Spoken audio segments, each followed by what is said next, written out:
Hello, listeners. We are your co-hosts, Janine Bailey and Marie Quigley, for the Empower World Coaching and Leadership Podcast. Empower World brings guests who are making a difference to the world to inspire coaches and leaders who lead with mind, heart, and soul. Hello and welcome. Marie and Janine here together today. Looking forward to having a great conversation, supporting coaches, leaders who coach, anyone who's interested in coaching, hopefully to deepen their awareness on different topics around coaching. Great to be with you, Janine. And you, Marie, wonderful to be here. We're still in the same country, still separated by about an hour, and I think I've just been getting your weather over this way. Bit of thunder, bit of rain, but it's lovely to be here. You're welcome. You can have that thunder and rain. The garden needs it, so Yes. I'm grateful. Yeah. Great to be here. So go ahead. What were we talking about before we first came on, Janine? Thanks, Marie. Yes, we had a quick discussion about what we will focus on in our podcast today, and we're searching for topics that we know is topical for coaches. And one of the things that have been coming up recently for both of us in different kind of ways, but connected, is the relationship with the sponsor of a client, a coaching partner, and how we set that up to support ourselves as coaches, also the client, the partner, of course, importantly, and the sponsor who is paying for those coaching services. So it's really important in that corporate environment or in any environment. It could be, for example, families, parents requiring coaching of their children. So the parents are like the sponsor. So it's in those kind of dynamic situations where there's more than one party that it is so important that we set that up as the foundation of success and fulfillment of the coaching program. It really is critical, and that's coming up often in our supervision sessions with coaches, in mentoring, in training. It's coming up more and more these days as organizations are getting much more familiar and attuned to coaching, and as parents are too. So that's what we wanted to discuss in our podcast today. So Yeah. what comes up for you? Well, I think it might be useful because I'm guessing we've got some coaches who are new to coaching and some coaches who are established. So if we can get a little bit more specific, you've mentioned parents and you've mentioned the word sponsor, but who might be a sponsor in an organization, Janine? Yeah, that's a really good point. So we think about sponsors as the people who are essentially paying, paying in inverted commas, but they're the ones that are instigating or approving or setting up the coaching for the individuals in an organization, if we're talking about the corporate side of things. And as I said earlier, the parents might be the sponsors. So they're potentially the ones that are wanting it to happen. And of course, the clients have to be willing to be a party to this. But the sponsors are the ones that are prepared to invest on the behalf of the individual or the group that is being coached and supported and developed. Yeah.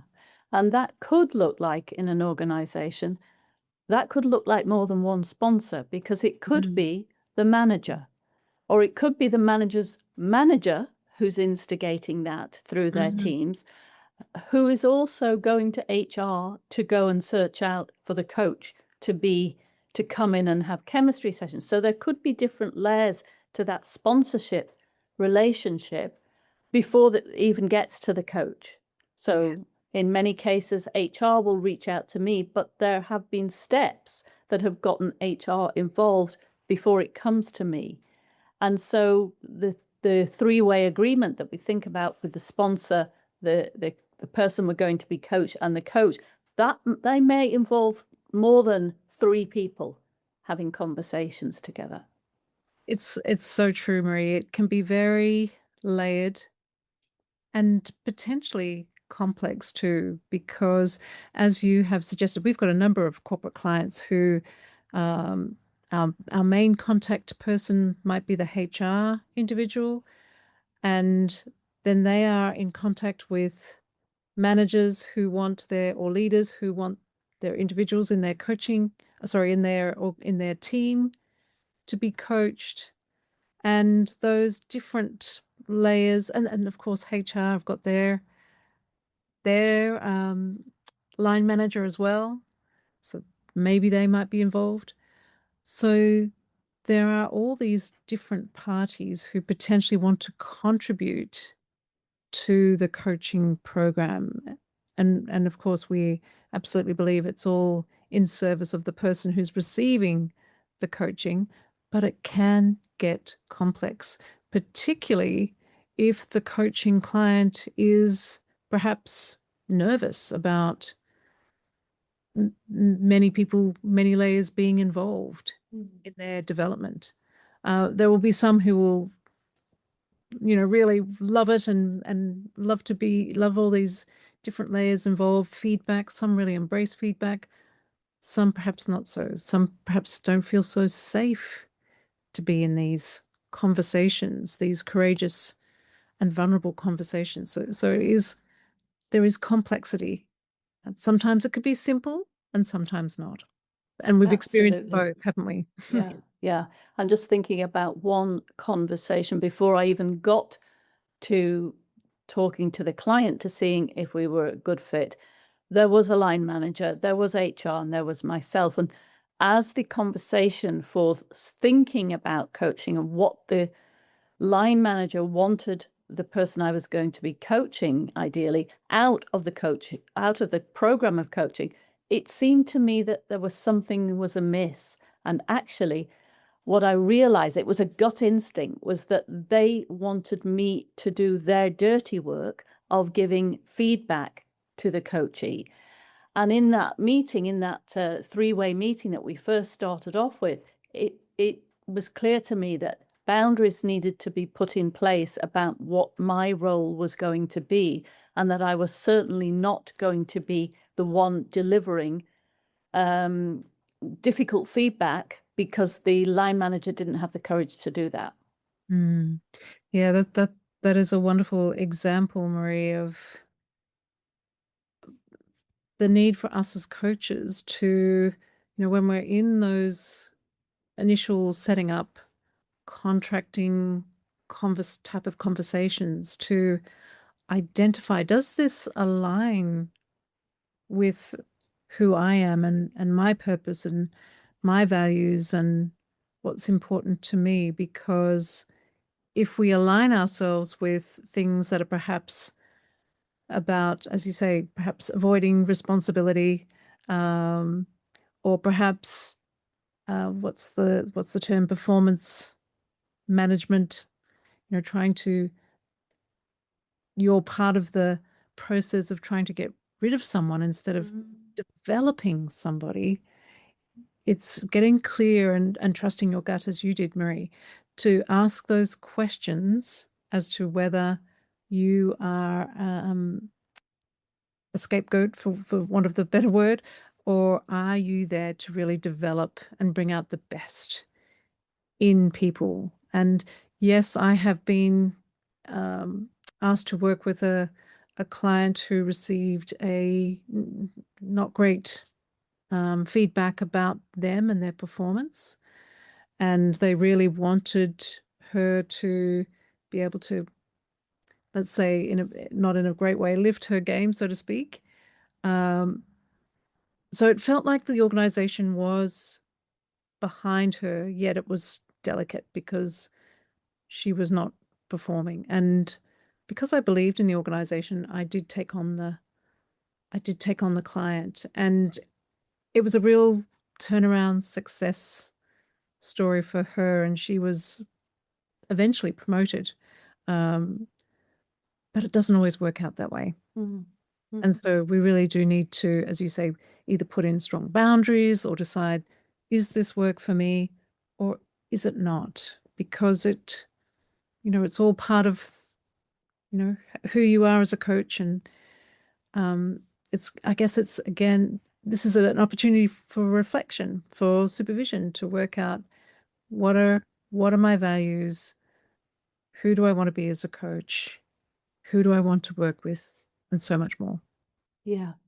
And when standing these meetings does not mean you have to take on work that doesn't fit for you, but it could fit for you. You just need to get curious about what the expectations are. So no assumptions, go in with your curious head on and find out what actually is this process going to be like for you, for the person you're working with, and for the organization, as well as any sponsors involvement in it.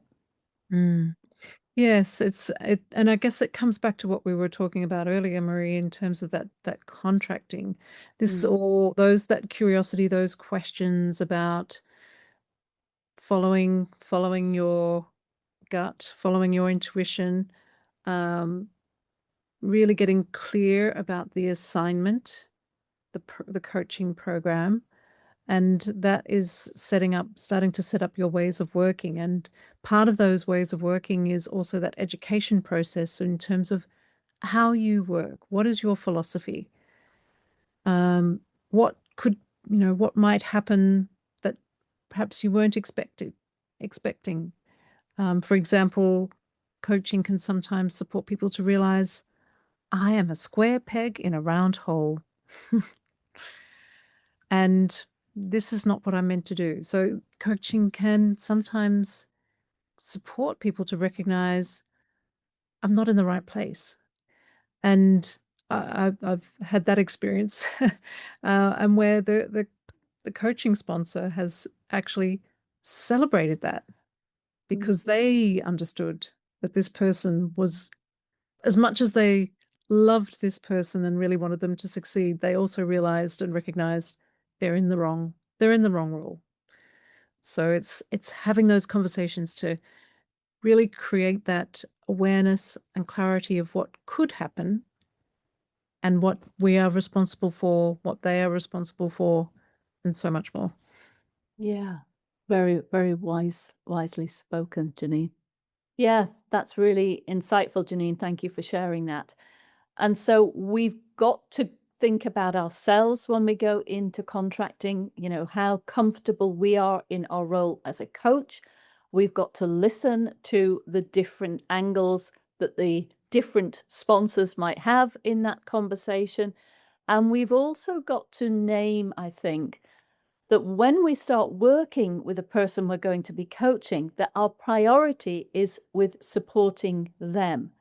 And yes, feedback can be offered and delivered, but feedback in terms of challenges in their relationship should not be coming through the line manager through to you in that way. There needs to be boundaries around what you can and can't do.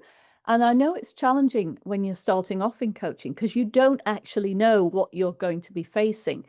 So I would definitely bring it up in supervision, ask your supervisor, talk to it if you've got group supervision, invite the thinking of other coaches around what their experience is, because it's wonderful to hear the different ways we can approach our way of contracting. There's some great lessons when we listen to those who are a step ahead of us. Yes.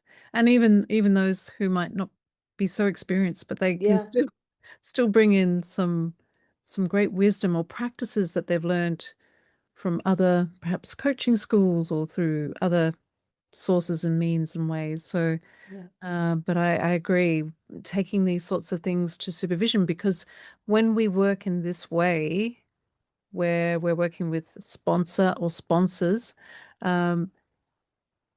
there's just so much to take into account.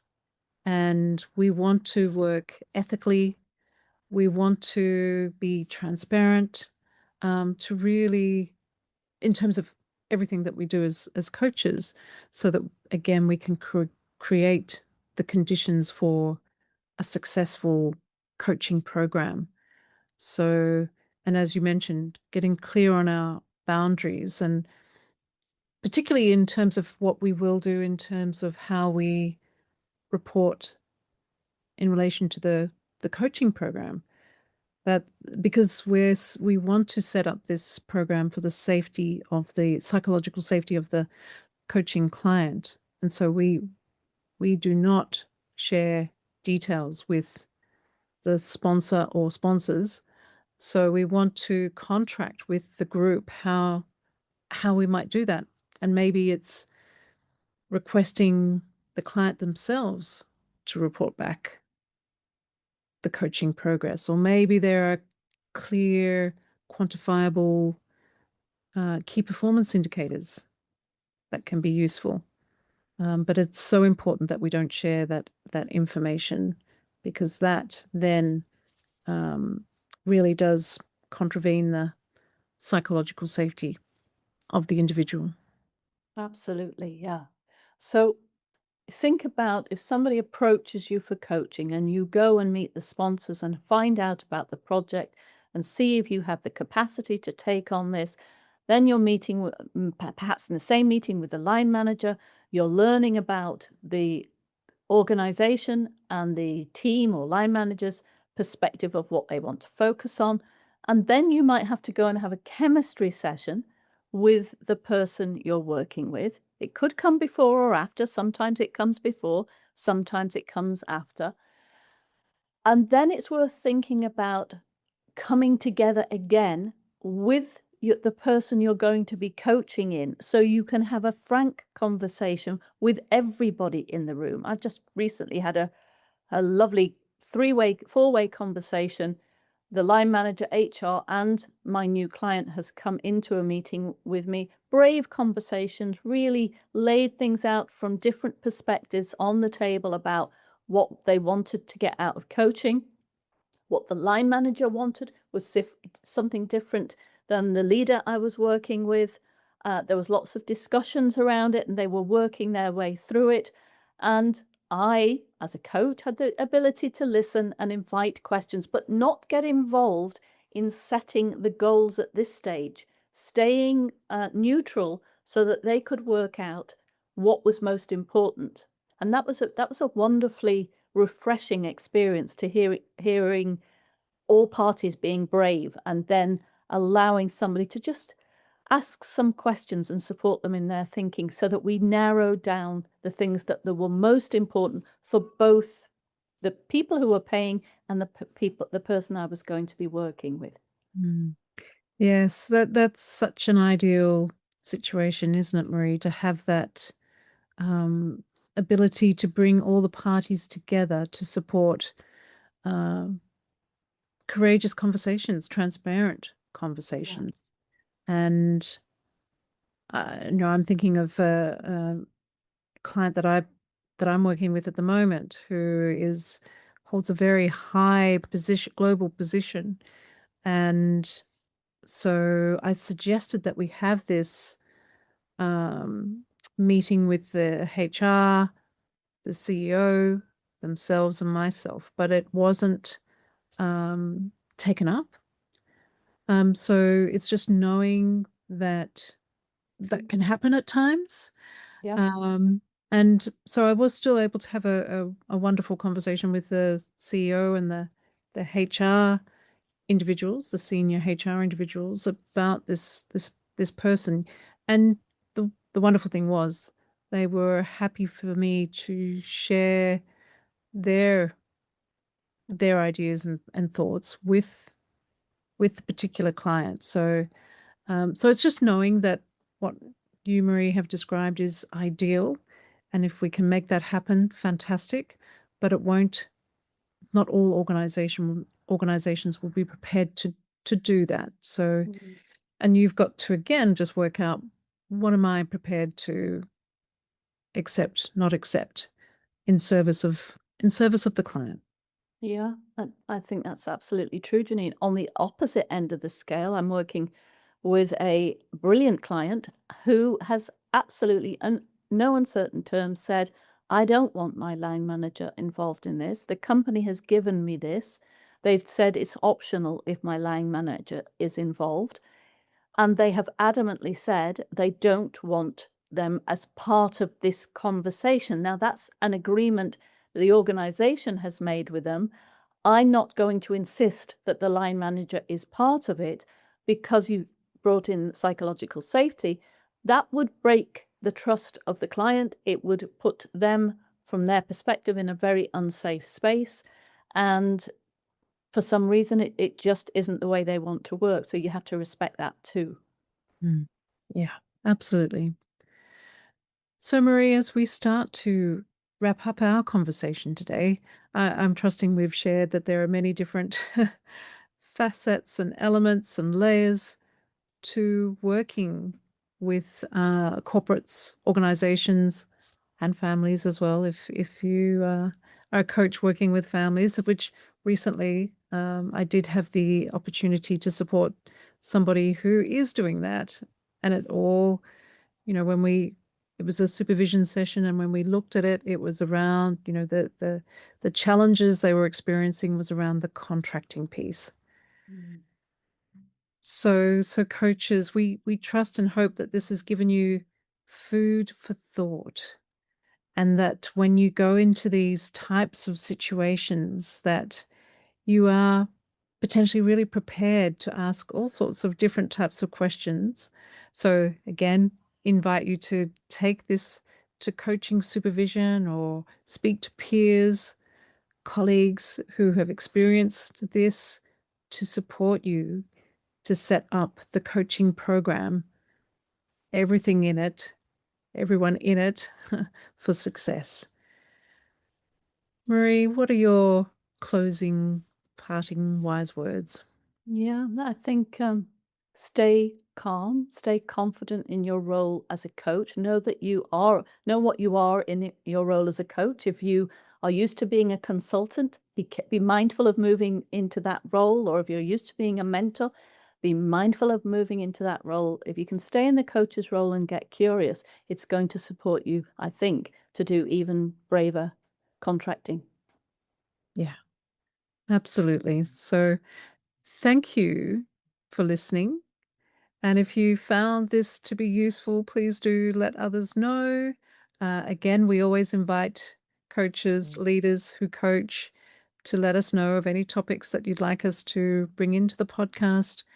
And we just thank you for your support. Thank you, everyone. Thanks for listening.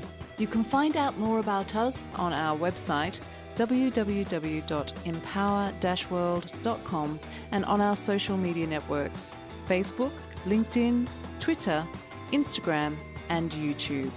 Be empowered.